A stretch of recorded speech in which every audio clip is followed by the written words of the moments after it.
Marks the one-year anniversary of the devastating Erskine Fire. It's been called the most destructive wildfire in Kern County history. The fast-moving wildfire caught the nation's attention. It burned more than 40,000 acres, destroyed more than 300 homes and businesses, and 2 people were killed.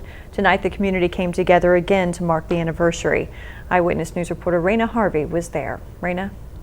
Rochelle and Dave, for many of us, recalling any event after a year may be really hard to do, but not for the first responders and volunteers who were at ground zero of the Erskine Fire 1 year ago today.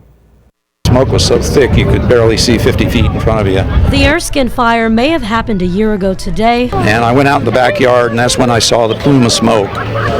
And within about 5 minutes, I saw the flames coming over Cook Peak. But for the first responders and survivors who were there, they tell me it feels like it happened yesterday. Within about another 10 minutes, the fire was down in our neighborhood. Jim Steele is a volunteer with the American Red Cross and a survivor of the fire. He says the things he witnessed during the 2.5 weeks he will remember forever. The whole field behind the hospital was on fire.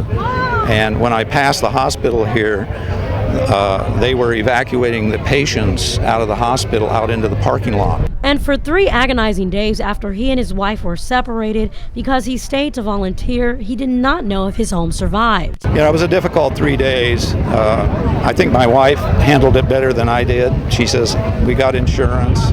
We're going to be okay. It's just tough." Friday, the Kern River Valley community celebrated the first responders and volunteers who risked their lives to save others. They opened not 1 but 2 shelters, and that first night over 125 residents showed up to get that relief and hope from our Red Cross team. Jessica Pifferl with the American Red Cross tells me the community came together to remember the weeks that bonded them together for life. It was very emotional. This fire was unprecedented. It moved so fast and destroyed so much in such a short amount of time. Steele tells me he owes his life to the bravery displayed by the first responders and his fellow volunteers. We're no strangers to fires up here in the Kern River Valley, but of course this was beyond what anybody had imagined. You know, the worst fire in Kern County's history. So. If you would like to volunteer or donate to the American Red Cross, you can find a link to their page on ours at BakersfieldNow.com. Reporting in studio, Raina Harvey, Eyewitness News.